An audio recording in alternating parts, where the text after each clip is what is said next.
The latest Maxi scooter is now here. Merong dashcam, merong mga secret pocket, 350cc. Naku, di pasok sa expressway. Pero sulit kaya? Yan ang pag-uusapan natin ngayon.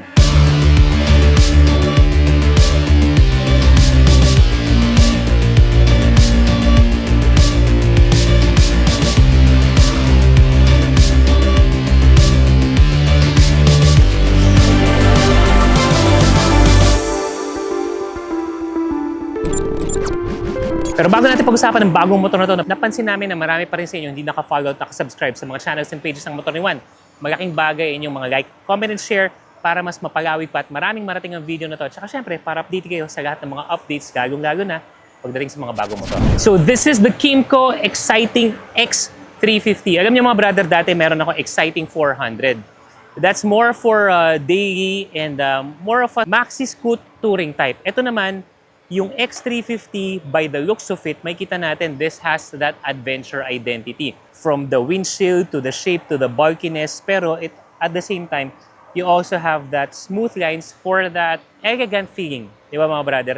So pagdating sa looks, yun yung overall identity niya. Wala tong mga loud decals, you just have that embossed branding pagdating sa exciting pa rin dito.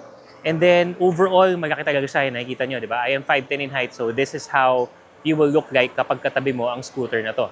Meron na itong built-in windshield mga brothers to lessen the stress when you are riding. Malaki yung kanyang mga DRLs that actually gives out that aggressive look lalong-lalo na pagdating dito sa harap. And large fenders, maganda rin yung kulay ng kanyang upside down fork. It blends well dun sa kanyang body. This is available in two colors. Ito yung matte black yung gamit natin. And we also have the brown. The seats are large, mamaya pag-uusapan natin yung overall ergonomics ng motor, but the grab bar, eto na, built-in bracket na siya, mga brother. Has that huge muffler right here, maganda rin yung kanyang combination ng muffler cover. Medyo minimalist lang yung kulay na ginamit, walang mga loud lines, walang mga loud decals for the X350. For the engine, yes, tamang na rin nyo, this has a 350cc engine. Bawal pa rin sa expressway, but again, if you are someone that's not really looking into getting this out sa expressway and you're just someone who just likes to enjoy yung mga adventure and yung mga back roads, then this may be for you. I haven't tested this outside. Maybe isa sa mga araw na to, we would be able to test that, lalo na sa mga light trail adventure natin. But according to Kymco, you can go from 0 to 100 kilometers in just 8.5 seconds. Mabilis din yun so malakas na makina. But then again, I haven't tested that. Pagdating sa kanyang fuel consumption, this ranges from 33 to 37 kilometers per liter. Pero matipid yun, considering na 350cc yung makina mo mga brother. So siguro sa mga actual na paggamit nito sa labas, ma-measure talaga natin yung accurate na fuel consumption based on how I use the motorcycle. Pagdating sa brakes, unahin muna natin. Yung brakes natin, adjustable siya. So, good. And then, sa kaliwa din, parehas, adjustable. And then, napansin lang natin, wala tong handbrake. So, if you're going to take this sa yung mga medyo baku-bakong daan at doon ka magpa-park, be sure na lang na, kumbaga, stable yung pagpaparkan mo kasi wala tong handbrake. But then again, in front, we have disc brake, na wavy disc brake na rin. Malaki yung kanyang, malaki yung kanyang diameter. We have a 2-pot caliper, Kymco branded. Tapos, pagdating naman sa likod, disc brake pa rin. 2-pot caliper as well sa rear brakes natin.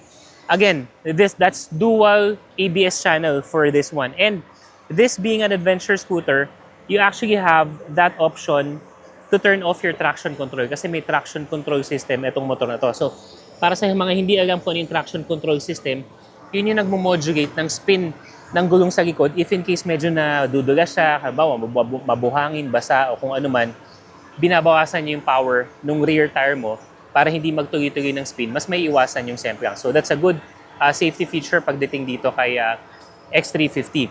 Sa suspension, we have dual suspension sa likod. Hindi ko pa na-try ito sa lubak kasi yung test ride area dito is patag lang talaga. I also cannot do the aggressive cornering nor test it sa mga bumpy na mga kalsada. So more to come on that pagdating sa actual review natin. Pero to take note, inverted fork na rin yung nasa harap nito. So sa inverted fork, mas malaki na yung diameter nung mas mag-absorb ng contact. Mas sporty na yung feel niya. Kung gaano to kakomportable sa long ride, sa mga lubak-lubak na ride, Again, more to come on that mga brother. Sa gulong, we have dual sports tire for the rear and front. Ang napansin ko lang yan, nakamag siya. So, ingat na rin lang when it comes to your actual adventure ride. Baka sobrang matuwa ka, sabihin mo pang adventure to, isabak mo talaga sa mga hard trail. Kailangan mo rin yung talaga mag-ingat kasi nakamags ka. Hindi pa siya naka-spoke wheels, pero naka-dual sports tire ka na, so mas kakapit to pagdating sa mga mas mababato. Medyo hindi pantay-pantay na kalsada because of the distance pagdating doon sa treading nung pinakagulong natin. And then for the riding position, again, you can use me as a reference. I am 5'10" in height mga brad. Bukan natin, sakyan.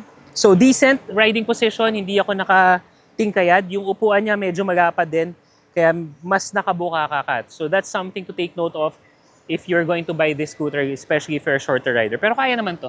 Ano naman siya, hindi naman sobrang tingkayad. Flat-footed pa rin mga brad. And then when it comes to the ergonomics, so overall ergonomics natin, so ito yung pinaka-riding position natin mga brad. I have, actually malaki yung size ng ating primary footboard with an extended footrest. Yan. Medyo nakagabas lang yung pa ako, size 11 in shoes. Just take note of it para at least alam natin. Overall, ito siya. Yung kamay ko, napansin ko medyo extended. Hindi siya yung sobrang relaxed na nakatupi yung siko natin. Pero ito, naka-extend siya mga brother. And then when it comes to turning radius, yan, okay siya. Hindi sumasabit yung hita ko kasi yung mga ibang scooters na natry ko, may pagkakataon, lalo na pag sinasagad natin yung turning radius, sumasabit. At least ito, hindi na. Okay?